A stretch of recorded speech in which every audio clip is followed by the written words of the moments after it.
Welcome back to the channel. I'm RJ Ronquillo. If you're new here, thanks for joining me. So a while back, I made a video about my obsession with this certain 80s guitar tone. And in it, I tried to recreate those legendary 80s LA Session rack rig guitar tones from guys like Steve Lukather and Mike Landau using mostly software plugins.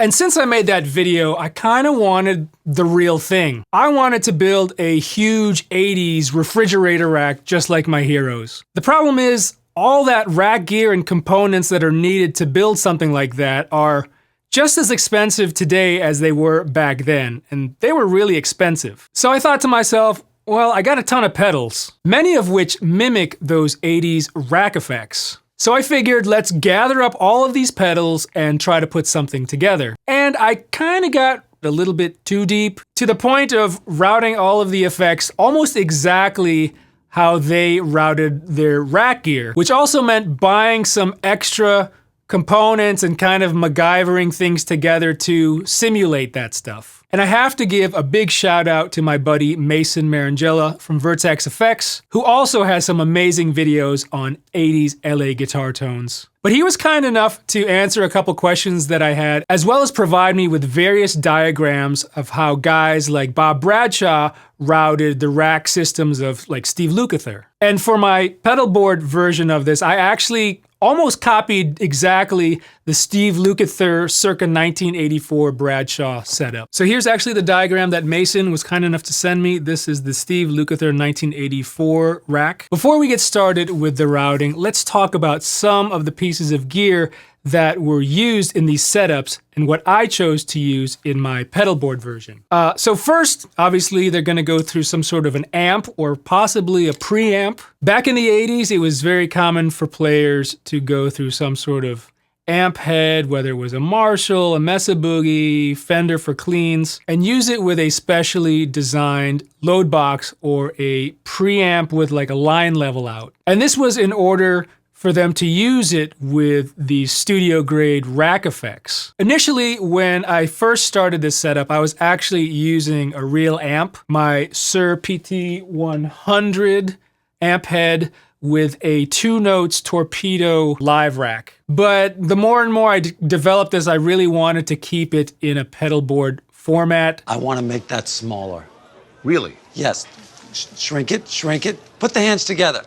That's what I want. And recently I got this 2 Notes Opus, which is their newest amp simulator, which has a ton of great options. It's got a really great companion app that hooks up to it Bluetooth. And it allows me to mimic basic amps like a clean Fender amp or something like a modded Marshall, as well as the ability to bypass the speaker and mic emulation in it. So just using the amp section. Because remember, that's how they kind of wired their systems. They took like a line level from their amp, going through the rack effects, and then out to a power amp and speakers in the studio. And actually, in my pedalboard setup at the end of the chain, I do have a kind of power amp cabinet speaker simulation. And I'll get to that in a moment, but we're still talking about the front of the chain with the amplifier. So I will show you some tones with both clean and dirty, but right now I'm just gonna show you the clean sound that's coming out of the Opus.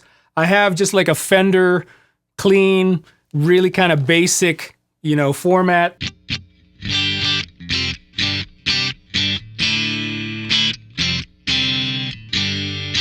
And that's kind of going to be the starting point for this luscious clean sound that I'll get to in a moment. Now, some other options that I think would probably work just as good, and I don't have any experience with these, but the new Boss IR2 pedal that recently just came out, as well as that Strymon Iridium. I'm not sure you can bypass the speaker section of those pedals. That's not necessarily a deal breaker for the setup. So from there, they would usually go to some sort of rack compressor unit, usually a DBX 160A, which is a type of hard knee VCA compressor. Don't ask me, I have no idea what that means. But all I know is that it really squashes down the signal. It's like the squishiest compressor.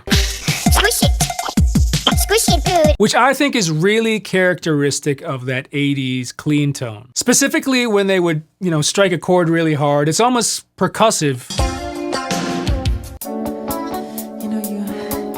Now, I actually have demoed a lot of compressors, but I went out and bought something that was recommended to me, which is the Keeley GC2, and shout out to Mason, he's the one that recommended to me. And he also told me that it is the closest thing you can get to like one of those DBX 160 racks. And like the rack, I believe, it has a basic 3-knob layout, compression, threshold, gain. Pretty simple. Now you might be able to hear that the amp coming out of the Opus is a little bit compressed as well. But hey, let's face it, there's always room for more compression. And the way that I'm using this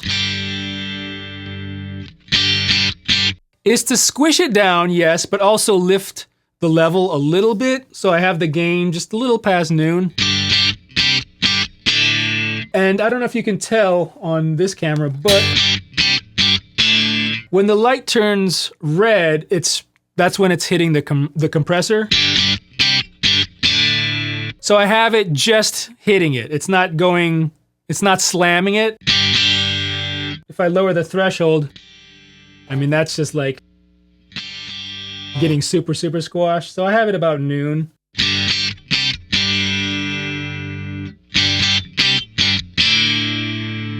Here's without it.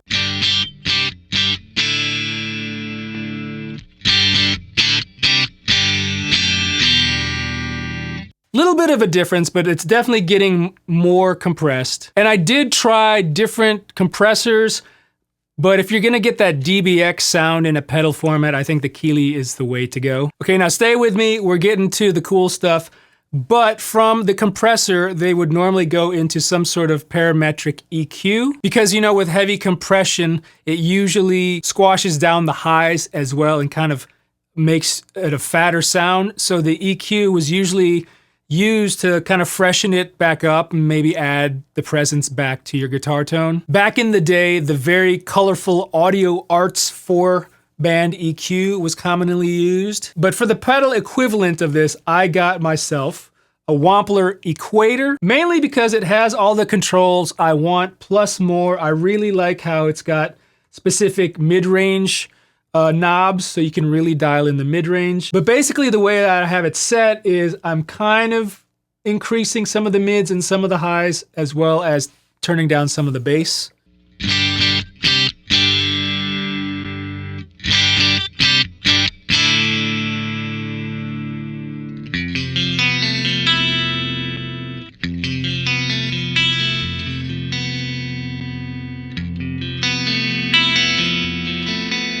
And this is also pretty handy to have when you're switching guitars, or maybe when I flip on the Marshall amp on the Opus, I might want to fine-tune the tone and everything, and I can use the EQ pedal for that. Okay, before we get into the really nitty-gritty parts of this pedal board, I put a volume pedal after the parametric EQ before we start going into all the chorusy, delay, reverb effects. And actually I was using just this Boss volume pedal, but it wasn't fitting on my board. I just got in the mail this really cool pedal device from a company called Black Mountain. And Black Mountain, I've actually demoed some of their slides and picks, but they sent me this to review, and I'll have a dedicated video to this. But isn't this cool? It fits in the space where no other volume pedal would fit. It's actually like a rotary knob. I just want to point that out. I won't be using this on the floor for this video, just for demo purposes, but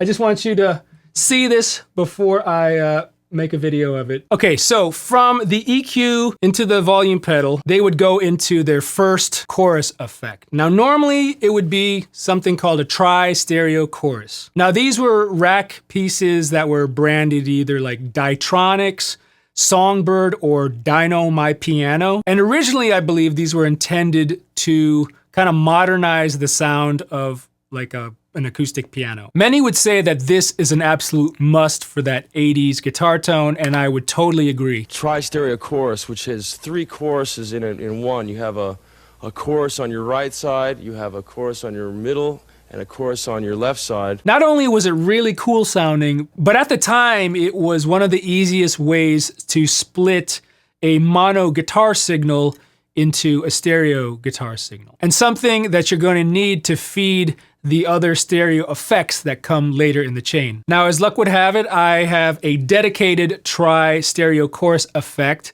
I demoed a while back the Eventide TriStereo Chorus, which has stereo ins and stereo outs, a really great control layout, much like the rack system.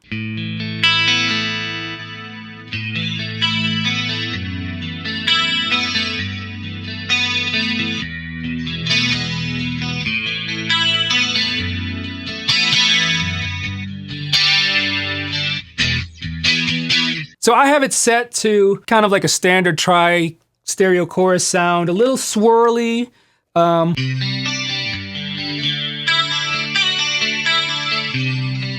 But that to me just screams 80s stereo chorus. Now you might be wondering why I skipped over this purple box. Now back in the day, the TriStereo Chorus wasn't necessarily the only stereo chorus effect that was employed. The Roland Dimension D rack was a favorite of one of my heroes, Dan Huff, and according to Dave from LA Sound Design, Dan Huff, his combination of this was used on Gloria Love by Peter Cetera, and after he used that, he got so many calls for that sound.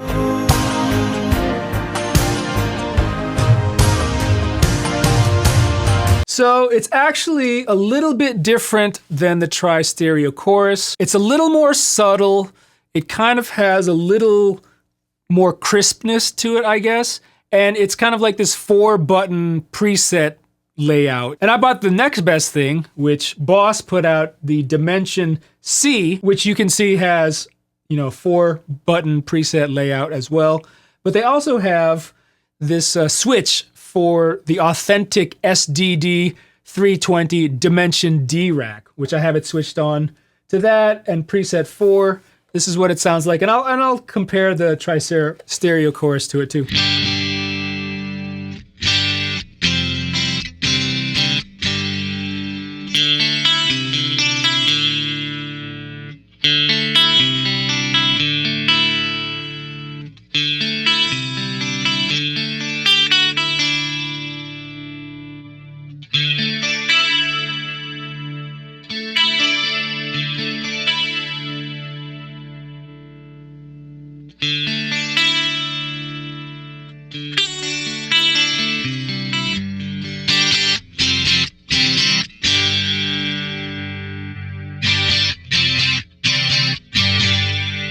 So I put both of them on my board, just why not? And I'm actually going mono into the Dimension C, stereo out into the stereo in of the Eventide TriStereo Chorus, and then stereo out. So this is the gateway into the stereo realm now. Just for shits and giggles, let's see what they sound like both on.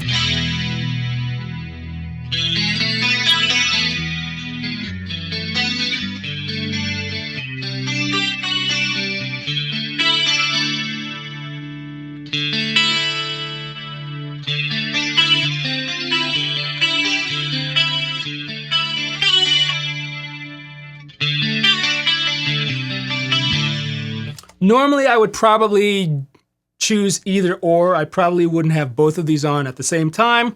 You definitely could if you wanted to. Either one has a different flavor, and once everything is on at the same time, I'll let you listen to the differences. Now here's where it gets kind of interesting. So from the TriStereo Chorus, normally the signal would split out stereo into some sort of a line mixer, like a Rane SM26, which would allow them to route the stereo signal to more stereo effects racks, and then be able to mix those into your original signal. Now keep in mind that these rack effects didn't have like a mix knob like what we have today in a lot of pedals. They were originally used in the recording studio on bus channels, which allowed the engineer or the producer to mix them in on the mixing desk or the console. Now many of the pedals that are out today do have a dedicated mix knob, thank God. But for some reason, I thought it'd be interesting and some sort of a challenge for me to stick with the diagram and utilize some sort of line mixer in a pedal form. And I'll be honest, this proved to be extremely difficult to figure out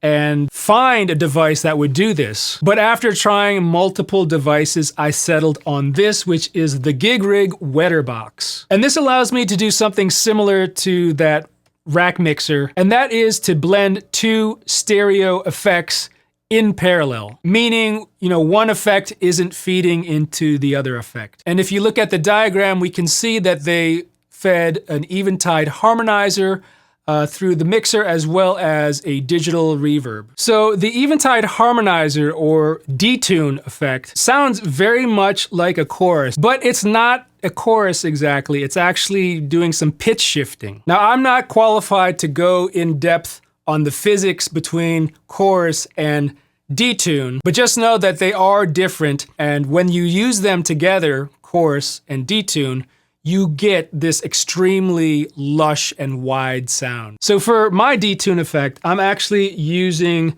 the H3000 patch on the Eventide pitch factor pedal, which I've had for years. And I actually have the pitches set to +9 and -9, which is what the amount of detune is in cents. So you have your dry signal, and then you've got a signal that's +9 and another signal that's -9, kind of giving you that chorusy sound. And those are the magic numbers that I stole directly from another one of the greatest studio guys, Michael Thompson. He's another studio legend that played on a bunch of hit records in the 90s and early 2000s. So one side is detuned. Yeah, 9 up, 9 down. That's how it comes. 9 up, 9 down, and then the delay's at 310 milliseconds. So let me switch on the Wetterbox.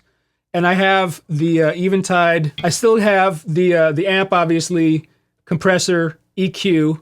I'm not going to turn on these two chorus effects just yet, but here is the Wetterbox running with the Eventide H3000 patch through it.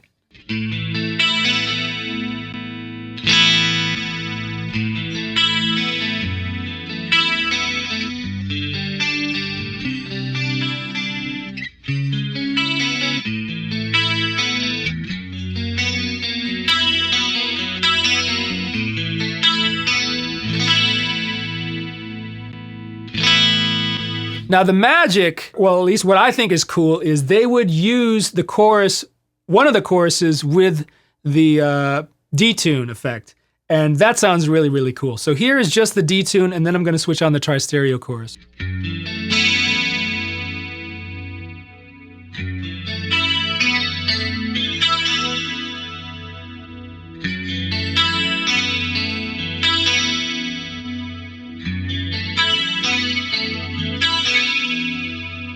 So the TriStereo Chorus adds a little bit more dimension. It adds a little more, I guess, swirliness to the sound. I mean, I love just using the detune, the harmonizer. But if you want a little more, another extra layer, you should add another chorus in front of it.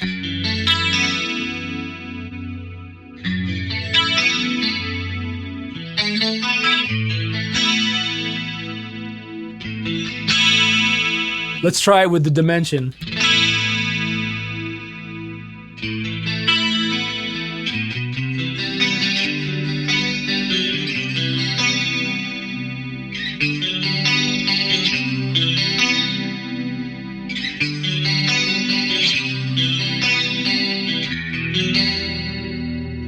Personally, I like the combination of TriStereo Chorus with the detune.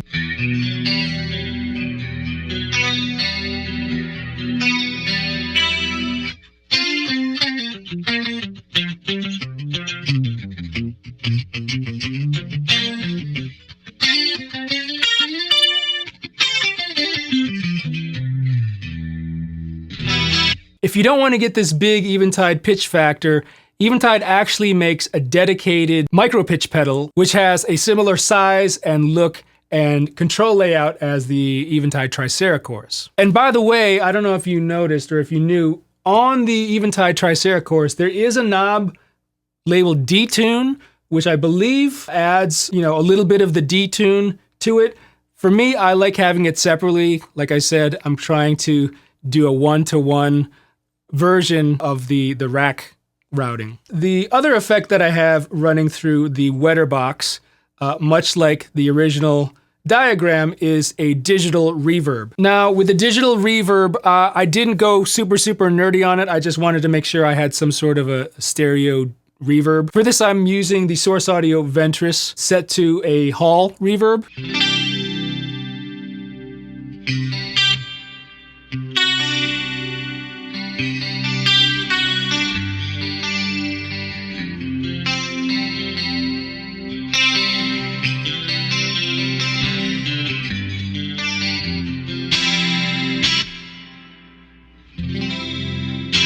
I should point out that both the Eventide harmonizer and the reverb are set with the mix knobs all the way up, so it's fully wet, and I'm using the wetter box to, again, blend in those effects with my original signal. So what you just heard was just the Eventide and the reverb.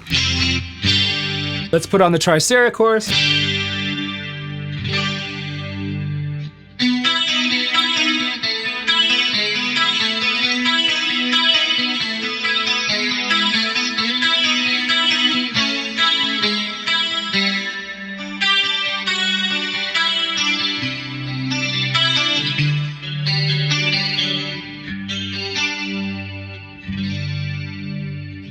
Nice. So out of the wetter box, I'm going stereo to a digital delay. Keep in mind, with the original rack setups that they had in the 80s, they didn't have a dedicated stereo delay unit then. They actually used two of the same mono delay unit, like the Roland SDE 3000. And for my pedal delay, I chose the Strymon Dig, which is the dual digital delay that's modeled after like an 80s rack delay. So really, you can't get any more perfect than that.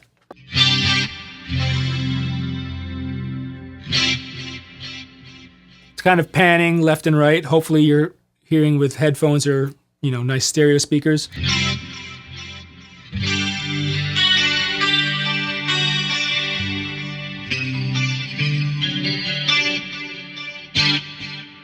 Now there's a couple different types. Right now I have it set to the 12-bit. There's the ADM.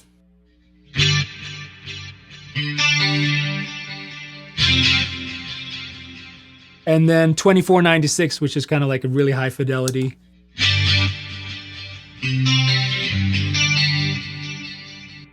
But really, I don't have the mixes up. I have it kind of halfway, but you know, if I make it a little hotter, you might be able to hear the differences.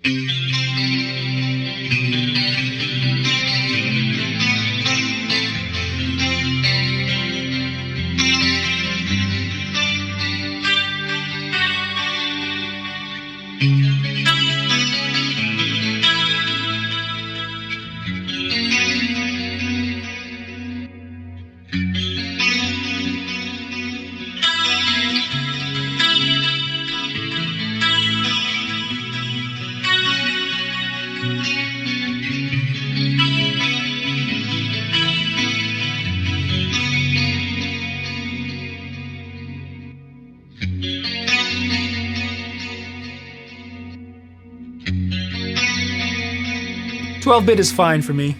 From the delay or delays, they would finally go out to something like a power amp and speaker cabinets that were mic'd up in the studio. Now, keep in mind, this was before they started doing that whole wet, dry, wet setup. Basically, they were mixing everything in line, you know, all of the chorus, delay, reverbs, and simply just going to stereo outs. So for the power amp and cab emulation, I'm using the GFI Cab Zeus, and I chose it mainly because it had the ability to do stereo ins and stereo out. So I just have like a basic stereo cab preset loaded up, and I'm sending 2 XLR outs to my audio interface to record this. Back in the day, they would probably just mic 2 cabinets in the studio and then send that to the console. But the cool thing about this setup is I can take this to like a session, tell the engineer to give me 2 XLRs stereo, and just plug it in and I'd be ready to go. Let's turn off the TriStereo Chorus and turn on the dimension C so you can hear the difference.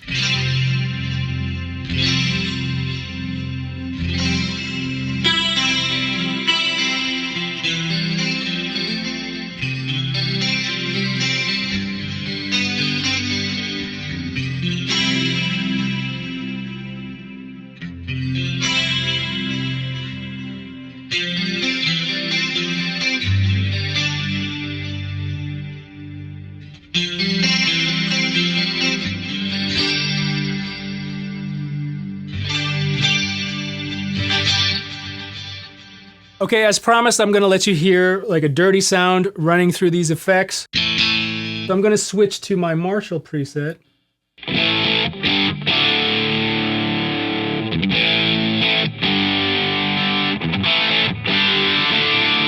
And I'm just gonna switch on all the different effects so you can hear how it kind of layers all together.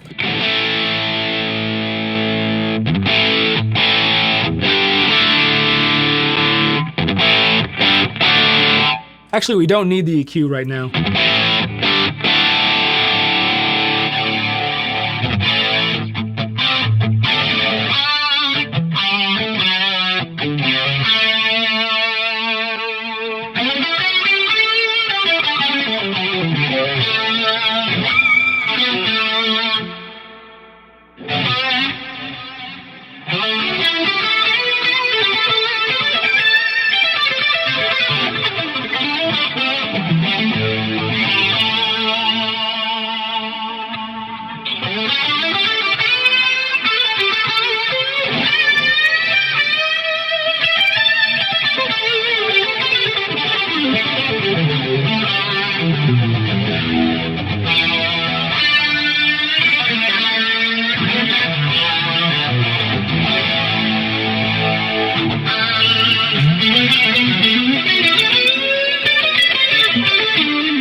By the way, I have links to all of the gear that I use down in the description if you want to check them out. All right, guys, I hope you enjoyed this video. If you did, click that thumbs up, share it with your family and friends. If you want to see more videos like this, gear demos and guitar lessons, please click that subscribe button. Thanks again for watching. I'm Ronquillo, and I'll see you in the next video.